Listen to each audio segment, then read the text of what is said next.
Hi, this is Randy Finney with Right Side of the Chart, and today is Thursday, December 7th, 2017. I wanted to do an overview on the biotech sector. I had a request from a member in the trading room for my thoughts on the biotech sector.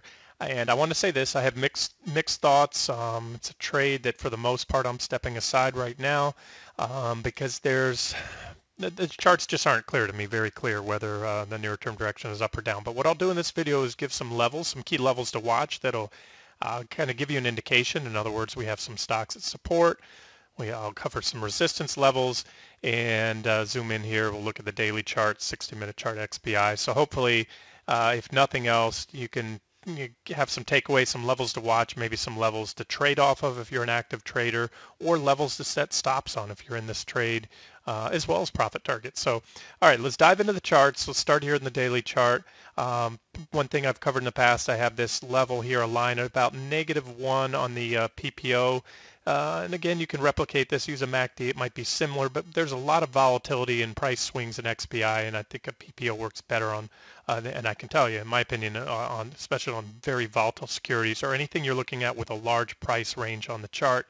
You can see here, in the last 2 years, XBI has been down in the low 40s, mid 40s, around 45, all the way up to about 90. So there's about a, 100% increase in prices, and therefore that's where I see a PPO often work better than a MACD. If you're trading something that hasn't moved that much, a MACD will be fine. Either way, that line I use as a adjusted trend indicator. Normally I look at the zero line there with the 9 EMA, the white line on the PPO, and when it's above, like it crossed above here, and again I just adjusted this down because I look at something and sometimes I'll modify a certain indicator, whether it's a moving average or in this case the threshold, if you will, for bull and bear trends. It's not a perfect indicator, but it works pretty well. You can see we've made a bullish cross here, that white line, and that line acted as support on two different occasions. It kept you long all the way there, crossed down right there, said something was wrong, trend is now bearish.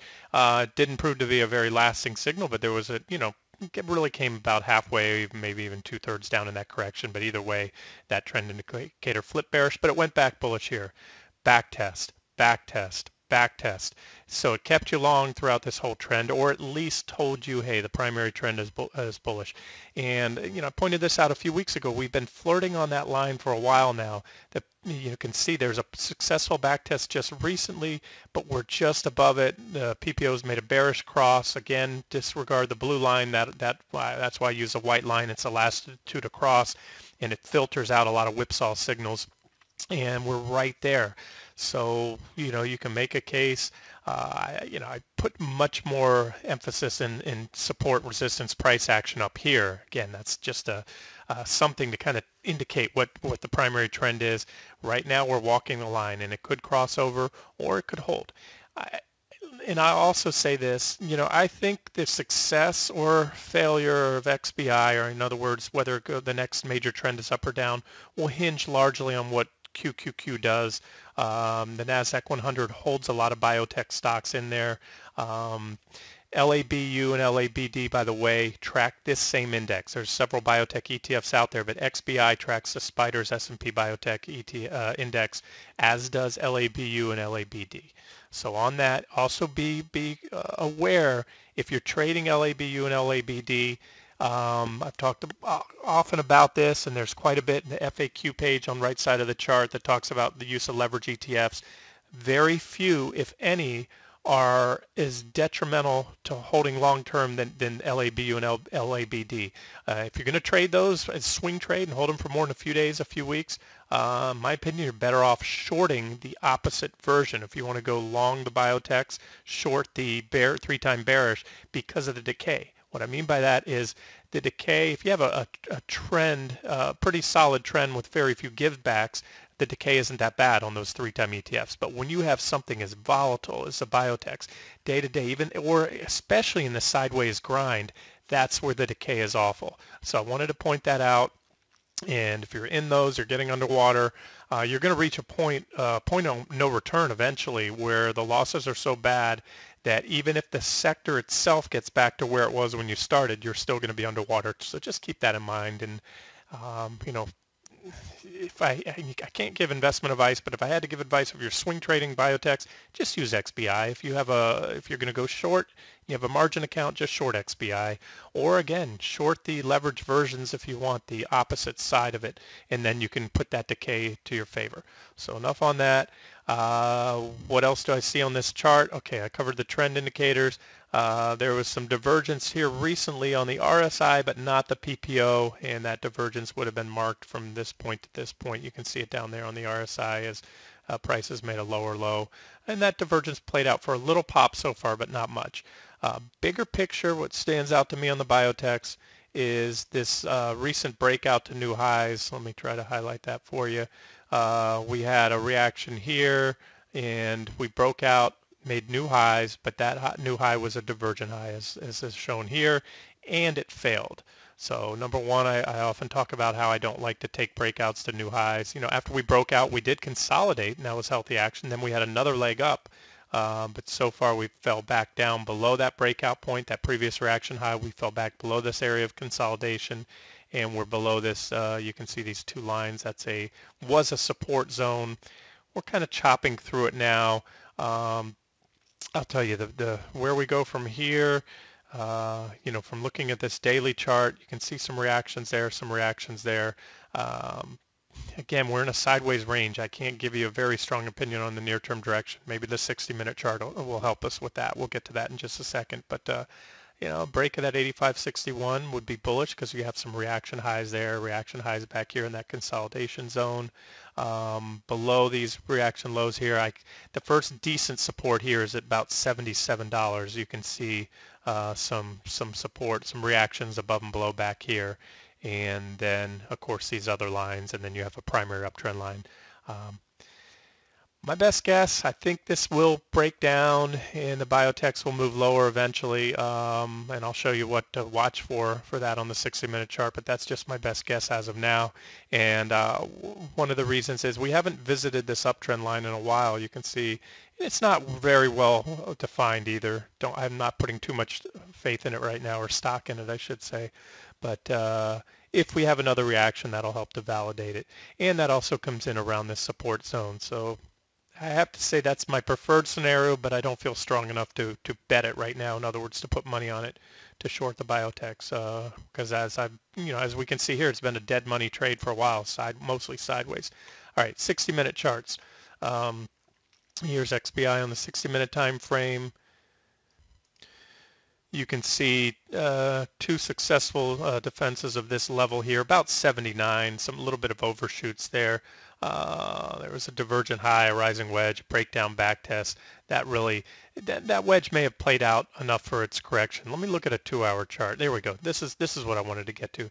This shows a little better. So there's that level, roughly 79, 78, 80. So you can see we have two successful tests of that level. So this is a pretty important support level. So if long XBI, I think a stop somewhat below there is objective. Keep in mind XBI, the biotechs are very volatile, prone to momentum-fueled overshoots, so you wouldn't want to put your stop right there, but maybe give it a little bit of room, maybe on a 60-minute or a daily closing basis, somewhere below there.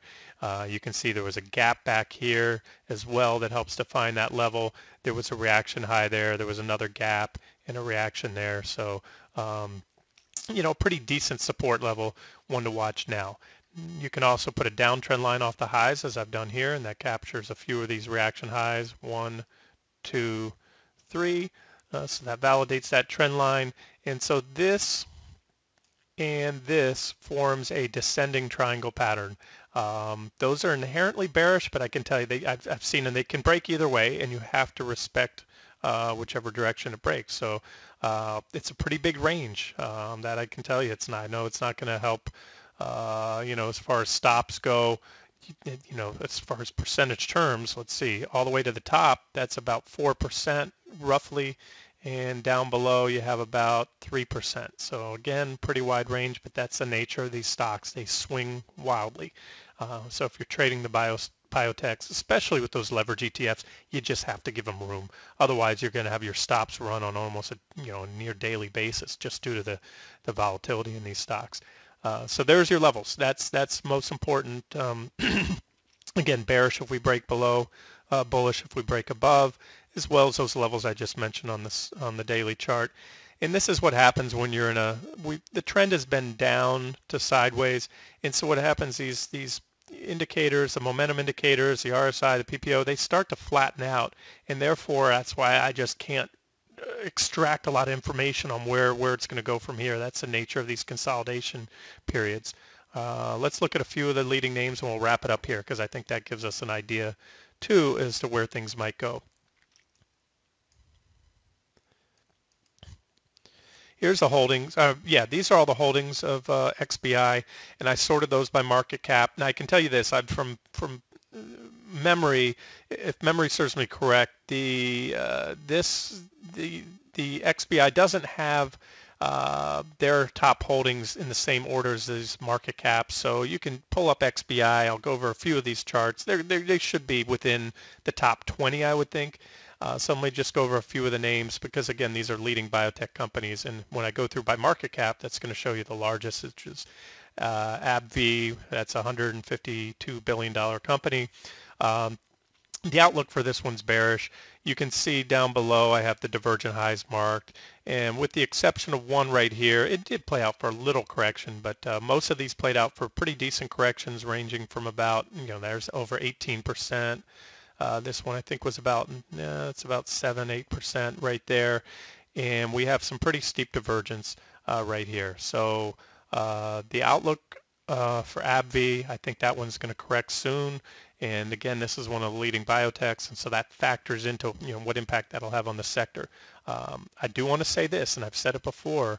The biotech sector, unlike you take a sector like the gold mining stocks, and I've seen this, I've traded both of these for many years, there's a very high correlation among the components of GDX. When there's a strong rally or a strong sell-off in the miners, they almost all tend to pull down. I look at the watch list, I look at the holdings, and they're all red on a big red day in GDX, and they're all green with maybe one or two exceptions on a big green day.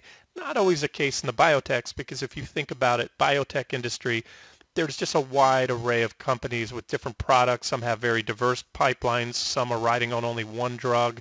Um, and some of those drugs are promising, and so you can have companies at all-time highs while you have others within XBI at all-time or 52-week lows. So I do want to say that there is some disparity in there, but with that being said, if you go through the top 10 or 20 holdings and you can make a case that the vast majority look bullish or bearish, that supports your analysis or may refute your analysis on XBI. So here's ABV. ABBV, that's the daily chart. And we look at the weekly chart, I also notice here what I look for, the PPO as well as a MACD. I like a PPO better on a weekly time frame. Look for bearish or bullish crossovers, and what I like to refer to as clean separation on the lines. In other words, you have the orange line's a PPO line, the white line's a signal line. When they're flat like this, I don't you pay it any attention because you're going to get whipsaw signals. That's when you're in a more of a low volatility or trading range. But when you have this clean separation between the two lines, especially high-level bearish crossovers like we had here, you can see what happened. There was a big drop after that, 22% or so. You had some pretty clean separation there and a bearish crossover some right after this top there. You can see that big drop. I'm sure that was over 20%, 30 plus percent. We went bullish there with a bullish crossover, stayed bullish. We almost had one there, but we didn't. But we finally got a bearish cross, right there. And again, that was good for I have to go over here or else I move all the trend lines when I try to grab it. That's about a 19% drop. We've been bullish all this while. Look at that. We had a back test right there, but the PPO line kept above the signal line until now. We have a very high level crossover. I mean, not yet. It's pending right there, but very clean separation. Also, the PPO at a very high level. RSI as overbought as this stock has been in at least 2 years, possibly decades or more. And so we're coming off extreme overbought readings with that pending, what I call pending. It hasn't happened yet, but it looks like it will. Bearish PPO crossover. So there's a case for AbbVie where I think that stock is due for a 20% plus correction in the coming months, most likely. There's Amgen on a weekly chart. Long-term divergence, there's a long-term or primary uptrend line to watch. But let's just go to the daily chart, try to figure out what's going to happen near term here. Actually, we're going to go to a 2-day period. I see a lot on this chart. And Amgen, as you guys know, is one of the 800-pound gorillas in the sector. What do I see here? Well, I see a beautiful triple top pattern, 3 tags of this white line up top, and then finally a very impulsive breakout. I mean, this is textbook. Look at that giant green candle. But as I often say, and I guess I did this back here before we even broke out to new highs, this must have been a note from a few months ago. Note, any new high soon will be a divergent high. And as I said, the masses look at breakouts to new highs as bullish, and on face value they are, because when you break out to new highs, every single holder of the stock is now positive or break even if you just got in. Nobody's underwater when a stock breaks out to new high, so therefore you don't have any pent up selling, anybody remorseful waiting to get out of the stock. That's the old school theory, and it usually works, especially if you don't have divergences. However, stocks that have break out with a divergent high have a higher rate of failure, and you can see that's exactly what happened. So that's very bearish. That was a bull trap. A lot of money got sucked in there. A lot of people, you can see that big green candle, and then all that breakout, and then some was faded, and now we're below that level. So this is the old level here, that white line. So as long as Amgen remains under there, that's bearish. If it can break out again, great. But as of now, the near-term outlook is bearish. The indicators, the negative divergence warned of that, and so I'm, remain with a bearish outlook on that stock until and unless it can take that out, and then most importantly, take out those previous reaction highs. Otherwise, this one may continue to drift lower. PPOs in bearish territory as well. A couple more and we'll wrap it up. Gilead, I like this one. We came in, we broke out above this long-term downtrend line. It goes back a couple of years. You can see that yellow downtrend line breakout, very impulsive, back test, shot down through it a little bit, but we've since moved up. And this is one closer to its 52-week lows and its 52-week highs. Not that that's a reason to buy it. Sometimes you say, well, if the sector's been rallying, what's wrong with the company down there? But again, as long as it remains above this level, trading's been sloppy recently, but there's quite a bit of support right here, as well as that trend line. But if it breaks below that trend line again and below the shaded area, not good. Otherwise, near term, I still think it works its way up here. Celgene, still is an official trade. We got the quick bounce, hit T1. It's consolidated around that level. Let me move this over now, and we're still above that level. Still have a swing target up here. So there's one that I'm more bullish than bearish, but I'm not crazy bullish about it at this point. Again, I have my concerns about the biotech sector. There's Biogen, IDEC, Regeneron. There's some support right there. Bounced off that support. Very oversold recently. Some divergence on the RSI. So not looking too bad there. So again, we can go through these all day long. As you can see, there's a mixed bag. Some of these stocks up near highs. They're all-time highs or 52-week highs. Others like this down low. Bottom line, just go back to XBI. If that's what you're trading, you need to go off the charts there. And I think the 60-minute chart is your best guide. And here's some other levels if you want to screenshot this. We can move that line down a little or put another one right there around those recent lows. So it wouldn't be good to see that low give way, and it would be bullish. You can see there's a lot of resistance overhead. This is a resistance zone right here, this shaded box. If I can grab it right here, there it is. There's a resistance zone that goes back quite a way. So the biotechs have their work cut out for them. But if they can take that out, keep moving up, and take out all the resistance levels I talked about, as well as that downtrend line that I just showed you on the 2-hour period chart earlier, that would be bullish. Otherwise, I'm looking at probably a continued grind within that area, and that's why I don't care to be in this trade right now. Expect more up down chop until it breaks out of that this symmetrical or descending triangle pattern. All right, hopefully that helps. This has been Randy Finney with Right Side of the Chart. Have a great